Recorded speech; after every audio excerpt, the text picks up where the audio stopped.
అందరికీ హాయ్ అండి. నేను Shashi. Welcome to Shashi moonshine tarot Telugu once again. ఈ వీడియోలో ఇవాళ నేను మీకు హోపోనోపోనో స్టోరీ గురించి ఎక్స్ప్లెయిన్ చేస్తాను. ఇంకా ఈ ప్రేయర్ ఎలా చేయాలి, దీనివల్ల యూజ్ ఏంటి అన్నది కూడా చెప్తాను. So let's get started. I'm sorry, please forgive me, thank you, I love you. ఇది వచ్చేసి హోపోనోపోనో ప్రేయర్.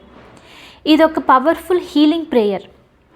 అండ్ ఈ ప్రేయర్ ఏంటి, ఈ హోపోనోపోనో ప్రేయర్ ఏంటి అని అంటే, ఇది మన కోసమే కాకుండా ఇది మనము వేరే వాళ్ళ కోసం కూడా చేయొచ్చు అనమాట ఈ ప్రేయర్ని.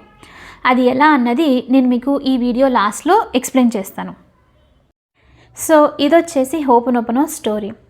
యాక్చువల్లీ ఈ ప్రేయర్ని స్టార్ట్ చేసింది ఒక హువాయన్ స్పిరిచువల్ టీచర్, ఒక థెరపిస్ట్, డాక్టర్ హ్యూ లెన్. అయితే ఒకరోజు డాక్టర్ లెన్ గారి దగ్గరికి లీగల్ డిపార్ట్మెంట్ నుంచి ఒక ఆఫీసర్ వచ్చేసి తన హెల్ప్ కావాలి కొంతమంది ఖైదీలను క్యూర్ చేయడానికి అని చెప్పేసి అడుగుతారు. సో అప్పుడు డాక్టర్ లెన్ గారు ఎందుకు నా హెల్ప్ దేనికి అవసరమో అని చెప్పేసి ఆఫీసర్తో అంటారు. సో అప్పుడు ఆఫీసర్ ఈ స్టోరీ తనకు ఎక్స్ప్లెయిన్ చేస్తారు. అయితే కొంతమంది ఖైదీలు, కొంతమంది క్రిమినల్స్ సొసైటీలో ఎలా బ్రతకాలో తెలియక తప్పు పనులు చేసిన తర్వాత దానికి సంబంధించిన రిగ్రెట్ అవ్వడం, వాళ్ళు తప్పు పనులు చేశారని చెప్పేసి రిగ్రెట్ అయిపోయి మెంటలీ ఇన్స్టేబుల్ అయ్యారు. ఇప్పుడు వాళ్ళని హీల్ చేయాలి, వాళ్ళని క్యూర్ చేయాలి అని అంటే ఎవరి వల్ల అవ్వట్లేదు.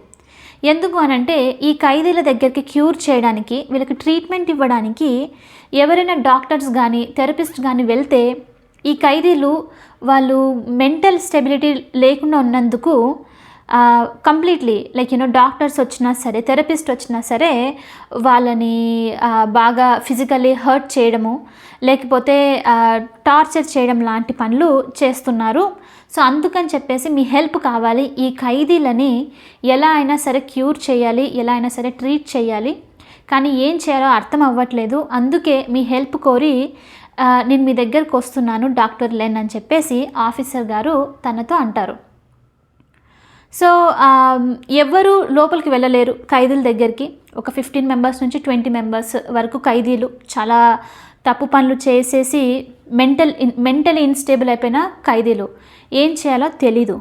సో అప్పుడు లెన్ గారు ఏం చేస్తారంటే, డాక్టర్ లెన్ గారు ఈ క్రిమినల్స్ ఎవరైతే జైల్లో ఉన్నారో ఆ క్రిమినల్స్ ఫైల్స్ తీసుకొని వాళ్ళ గురించి మొత్తం అంతా క్లియర్లీ తెలుసుకుంటారు. అంటే ఆ పర్సన్, ఆ ఖైదీ జైలుకి రాకముందు ఏ పని చేసేవాళ్ళు, వాళ్ళు ఎలా ఎలాంటి తప్పు పని చేసేసి జైలుకి వచ్చారు, ఖైదీలు అయ్యారు అని చెప్పేసి మొత్తం వాళ్ళ గురించి తెలుసుకుంటారు. అయితే అలా తెలుసుకున్న తర్వాత డాక్టర్ లెన్ గారు ఏం చేస్తారంటే, ఒక్కొక్క క్రిమినల్ ఫైల్ తీసుకొని, ఆ పర్సన్ గురించి కొంచెం తెలుసుకున్నారు కదా ఆ ఖైదీ గురించి, అలా ఒక్కొక్క ఖైదీ ఫైల్ తీసుకొని ఆ ఖైదీని తలుచుకొని ఆ పర్సన్ని చూసి ఈ హీలింగ్ ప్రేయర్, ఈ హోపోనోపోనో ప్రేయర్ని ఆ పర్సన్ మీద చేయడం అన్నది డాక్టర్ లెన్ గారు స్టార్ట్ చేస్తారు. సో అలా ప్రతి ఒక్క ఫైల్ తీసుకొని, ప్రతి ఒక్క ఖైదీ ఫైల్ తీసుకొని ఈ ప్రేయర్ని, ఈ హీలింగ్ హోపోనోపోనో ప్రేయర్ని అందరి ఖైదీల మీద డాక్టర్ లెన్ గారు యూస్ చేస్తారు. సో ఇలా డైలీ చేస్తున్న కొద్ది రోజులు ఏమవుతుంది అని అంటే, ఈ ఖైదీలు ఎవరైతే ఉన్నారో జైల్లో వాళ్ళందరూ మెల్లిగా హీల్ అవ్వటము, ఇంకా మెంటలీ స్టేబుల్ అవ్వటము జరుగుతుంది.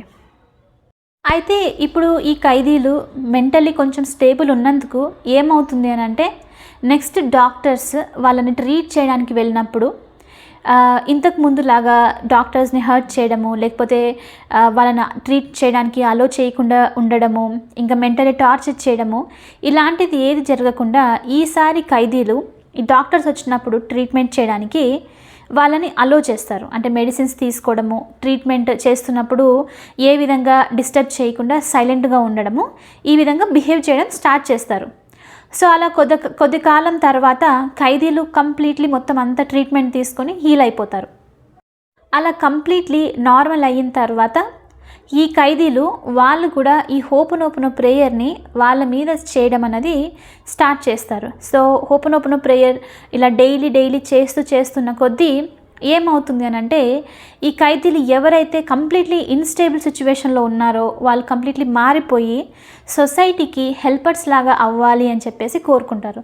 సో ఆ విధంగా నార్మల్ అయిన తర్వాత వాళ్ళు జైలు నుంచి బయటికి రావడము, బయటికి వచ్చిన తర్వాత సొసైటీకి హెల్ప్ చేయడం అన్నది స్టార్ట్ చేస్తారనమాట. సో ఈ విధంగా డాక్టర్ లెన్ గారు ఖైదీలను కలవకుండానే జస్ట్ వాళ్ళ ఫైల్స్ని చూసి ఈ హోపనోపనో ప్రేయర్ ద్వారా వాళ్ళని కంప్లీట్లీ హీల్ చేస్తారనమాట. సో ఇది వచ్చేసి హోపనోపనో స్టోరీ. ఇప్పుడు నేను మీకు ఈ హోపనోపనో ప్రేయర్ని ఎలా చేయాలో చెప్తాను. So first of all ho'oponopono prayer మీరు వేరే వాళ్ళ మీద చేయాలి అని అంటే ముందు మీరు హీల్ అయి ఉండాలి, మీరు కంప్లీట్లీ హీల్ అయి ఉండాలి. అప్పుడు మాత్రమే మీరు ఈ ప్రేయర్ని వేరే వాళ్ళ మీద యూజ్ చేయొచ్చు. లైక్ ఫ్యామిలీ, ఫ్రెండ్స్, కిడ్స్, లేకపోతే మీ పార్ట్నర్ వాళ్ళ మీద యూజ్ చేయొచ్చు అనమాట. అండ్ ఈ హోపనోపనో ప్రేయర్ని వేరే వాళ్ళ మీద యూజ్ చేసే ముందు మీ ఇంటెన్షన్స్ మొత్తం అంతా ప్యూర్గా ఉండాలి. మీరు ఎవరి మీద అయితే యూజ్ చేస్తున్నారో ఈ ప్రేయర్ని ఆ పర్సన్ నుంచి మీరు ఏమీ ఆశించకూడదు. జస్ట్ సెల్ఫ్లెస్గా మీరు వాళ్ళకి హెల్ప్ చేయాలి అన్న ఉద్దేశంతో మాత్రమే మీరు ఈ హీలింగ్ ప్రేయర్ని వాళ్ళ మీద యూజ్ చేయాలి. ఓకే, సో ఇప్పుడు ఈ ప్రేయర్ని ఎలా చేయాలో చెప్తాను. సో యాక్చువల్లీ ఈ హోపనోపనో ప్రేయర్ని మీరు ఎక్కడి నుంచైనా చేయొచ్చు. లైక్ స్పెసిఫిక్గా ఒకే ప్లేస్లో ఉండాలి అన్నది లేదు. కానీ నేనేమంటాను అని అంటే ప్రాక్టీస్ అయ్యేంత వరకు మీరు ఏదైనా ఒక ప్లేస్ సెలెక్ట్ చేసుకోవడము, లైక్ పూజ గదియో లేకపోతే టెర్రస్ లేకపోతే పార్క్, ఇలా ఏదైనా ప్లేస్ సెలెక్ట్ చేసుకొని కూడా చేయొచ్చు. అంటే ఎక్కువసేపు చేయాలి అని అనుకుంటున్నారు అని అంటే మీరు ఏదైనా ప్లేస్ సెలెక్ట్ చేసుకోవచ్చు. లేదు అని అంటే ఏదైనా సిచ్యువేషన్లో ఉన్నారు, ఏదైనా లైక్ ఒక మంచి కామ్ ప్లేస్లో లేరు అని అంటే మీరు ఏదైనా ట్రావెల్ చేస్తున్నారు లేకపోతే ఆఫీస్లో ఉన్నారు, ఇలాంటి సిచ్యువేషన్లో కనుక ఉంటే మీరు జస్ట్ ఒక 2 seconds బ్రీతింగ్ ఎక్సర్సైజ్ చేయండి. అంటే ఇన్హేల్ ఎక్సెల్ చేసేసి ఈ ప్రేయర్ని మీరు స్టార్ట్ చేసేయచ్చు. సో ఫస్ట్ మీరు ఈ హీలింగ్ ప్రేయర్ దేని గురించి చేయాలి అని అనుకుంటున్నారో అది మీరు తలుచుకోవాలి. సో ఫస్ట్ థింగ్ మీరు దేనికి సంబంధించి చేయాలనుకుంటున్నారో అది తలుచుకోవాలి. ఓకే, సో ఎగ్జాంపుల్ ఏంటి అని అంటే మీకు ఏదైనా బ్రేకప్ జరిగింది లేకపోతే ఇంట్లో గొడవ జరిగింది, మీరు మీ సక్సెస్ గురించి సంబంధించి చాలా ట్రై చేస్తున్నారు కానీ గ్రోత్ అంతగా లేదు, బాగా విసిగిపోయారు అని అంటే ఏదైతే పెయిన్ ఉందో దాన్ని తలుచుకోవడం అనమాట. ఎస్పెషల్లీ ఇది ఎమోషన్స్కి సంబంధించే ఉంటుంది హీలింగ్ అంటే, రైట్? బాగా హార్ట్ బ్రోకెన్ అయింటేనే మీకు హీలింగ్ అవసరం అన్నట్లు తెలుస్తుంది. సో ఫస్ట్ థింగ్ ఏంటంటే మీరు యాక్నాలెడ్జ్ చేయాలి, ఎస్ పెయిన్ ఉంది, దీని నుంచి నేను హీల్ అవ్వాలి అని చెప్పేసి తలుచుకోవడం అనమాట. సో అలా జరిగిన తర్వాత, అలా తలుచుకున్న తర్వాత ఏంటి అంటే మీరు ఫస్ట్ లైన్ ఈ ప్రేయర్లో చెప్పాలి. ద ఫస్ట్ లైన్ వచ్చేసి ఏంటి, ఐ యామ్ సారీ. అంటే ఇక్కడ ఐ యామ్ సారీ అని మీరు ఇక్కడ ఎందుకు చెప్తున్నారు? ఒకవేళ మీ తప్పు ఏదైనా ఉంది ఈ సిచ్యువేషన్కి సంబంధించి అని అంటే మీ నుంచి మీరు లైక్ అపాలజీ అడుగుతున్నట్లు అనమాట. లేకపోతే ఆ సిచ్యువేషన్కి మీరు ఆ ఛాన్స్ ఇచ్చినందుకు, అది జరగడానికి కారణమైనందుకు కూడా మీరు సారీ చెప్తున్నట్లు అనమాట. సో అది యాక్నాలెడ్జ్ చేసి కంప్లీట్లీ బిలీవ్ చేసి మీరు దాంతో ఆ లైన్ని చెప్పాలి, ఐ యామ్ సారీ అని చెప్పేసి చెప్పాలి. సో అలా ఐఎమ్ సారీ అని చెప్పిన తర్వాత నెక్స్ట్ యూనివర్స్ని లేకపోతే డివైన్ని మీరు ఫర్గివ్ చేయండి అని చెప్పేసి అడగడం లాంటిదనమాట. సో అలా మనము నెక్స్ట్ లైన్ యూజ్ చేస్తాము. అది ఏంటి అని అంటే please forgive me. So first I'm sorry, తర్వాత నేను చేసిన దానికి నాకు ఫర్గివ్నెస్ కావాలి, ప్లీజ్ ఫర్గివ్ మీ అని చెప్పేసి అడుగుతున్నట్లు, నన్ను క్షమించండి. ఆ పర్సన్ అయిండొచ్చు, డివైన్కి అడుగుతున్నాం మనం యాక్చువల్లీ ఇది mostly. So please forgive me అని చెప్పేసి అడగడం అనమాట సెకండ్ వన్. సో అలా సెకండ్ లైన్ చెప్పిన తర్వాత ఇప్పుడు ఏంటి అని అంటే మీకు ఆ ఫర్గివ్నెస్ వచ్చింది, మీరు యూనివర్స్కి చెప్పుకుంటున్నారు, రైట్? అది ఆల్రెడీ దొరికింది అన్నట్లు బిలీవ్ చేసేసి, అంటే ఇంక మీకు క్షమించేశారు అని చెప్పేసి అర్థం చేసుకోవడము, ఆల్రెడీ మీకు హీలింగ్ దొరుకుతుంది అని చెప్పేసి అనుకోవడము, అలా అనుకొని థ్యాంక్ యూ అని చెప్పేసి చెప్పడం అనమాట. సో నెక్స్ట్ అలా మనము థర్డ్ లైన్ని యూస్ చేస్తాము. అండ్ ఫైనల్లీ ఏంటి అని అంటే ఐ లవ్ యూ. సో ఇక్కడ ఏంటి అని అంటే ఈ సిచ్యువేషన్ తీసుకొచ్చినందుకు, ఈ పెయిన్ ఇచ్చి దీని నుంచి హీల్ అవ్వడానికి హెల్ప్ చేసినందుకు, దీని నుంచి లెసన్ నేర్చుకున్నందుకు, ఈ ఆపర్చునిటీ క్రియేట్ చేసినందుకు గ్రాటిట్యూడ్ని మీరు మెన్షన్ చేశారు. అండ్ ఇంకోటి ఏంటంటే ఐ లవ్ యూతో అక్కడ ఏం జరిగినా సరే అన్కండిషనల్లీ నాకు ఇష్టం ఉంటుంది, నేను ఎలాంటి హేటెడ్ పెట్టుకోను అని చెప్పేసి చెప్పడం లాంటిదన్నమాట. సో ఫైనల్లీ ఐ లవ్ యూతో మీరు ఈ హీలింగ్ ప్రేయర్ని ఎండ్ చేసేస్తారు. సో ఇది వచ్చేసి హోపనోపనో ప్రేయర్, సింపుల్ అనమాట. So I'm sorry, please forgive me, thank you, I love you, అంతే. సో ఈ ప్రేయర్ని మీరు ఎవ్రీడే 7 to 8 times రిపీట్ చేస్తే సరిపోతుంది. కొంతమంది కొన్నిసార్లు 108 times చేయండి అలా అని చెప్తారు. మీకు టైం ఉంటే మీరు అలా కూడా చేయొచ్చు. బట్ సింపుల్, ఎవ్రీడే మీరు ఈ ప్రేయర్ని 7 to 8 times చేస్తే సరిపోతుంది. బట్ మీరు చేసేటప్పుడు ఇవన్నీ మీరు తలుచుకొని మీరు దేని నుంచి హీల్ అవుతున్నారు అని చెప్పేసి ఇంటెన్షన్ లేకుండా చేస్తే మాత్రం ఈ హీలింగ్ ప్రేయర్ అనేది అసలు వర్క్ అవ్వదు. సో మీరు ఇంటెన్షన్తో మీరు దేనికి సంబంధించి హీల్ అవుతున్నారో అదంతా చెప్పి మనస్ఫూర్తిగా థ్యాంక్ యూ ఇంకా ఐ లవ్ యూ చెప్పేసి ఈ హీలింగ్ ప్రేయర్ని మీరు ఫినిష్ చేయాలి. అలా చేస్తేనే కంప్లీట్ హీలింగ్ అన్నది జరుగుతుందనమాట. మీరు కంప్లీట్లీ 100% నోటీస్ చేస్తారు. సో ఆ జైలర్స్ ఖైదీలు నోటీస్ చేసినప్పుడు చిన్న చిన్న థింగ్స్కి మనం కంపల్సరీ నోటీస్ చేస్తాం, రైట్? సో అలా అనమాట. సో ఇది మీ మీద మీరు చేసుకోవడం, ఈ హోపనోపనో ప్రేయర్ని మీరు హీల్ చేసుకోవడానికి హెల్ప్ అవుతుంది. సో ఒక్కసారి మీరు హీల్ అయిన తర్వాత కంప్లీట్లీ మీరు పాజిటివ్గా ఉన్నారు, మీకు ఫిజికల్ వరల్డ్లో మీ వర్క్లో జనరలీ మనం చూసే దగ్గర ఏది అఫెక్ట్ అవ్వట్లేదు అని అంటే మీరు హీల్ అయినట్లు, అంటే ఏది ట్రిగర్ చేయట్లేదు, మీకు లైఫ్ చాలా జాయ్గా అనిపిస్తుంది, ఒక కొత్త ఛాలెంజ్ లాగా అనిపిస్తుంది, పాజిటివ్గా అనిపిస్తుంది అని అంటే మీరు కంప్లీట్లీ హీల్ అయినట్లు మీనింగ్ అనమాట.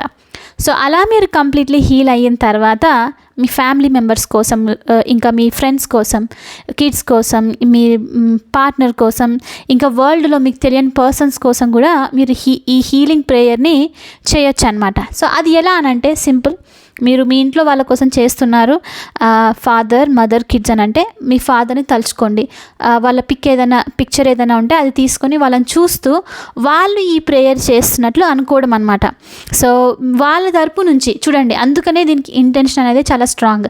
మనము ఒక్కొక్కసారి మన తప్పుల్ని యాక్సెప్ట్ చేయడమే ఇష్టపడము, అలాంటిది వేరే వాళ్ళది తలుచుకొని వాళ్ళ తప్పు నా తప్పులాగా తీసుకొని నేను వాళ్ళకి హీలింగ్ ఇస్తాను అనుకోవడము అది చాలా గ్రేట్, రైట్?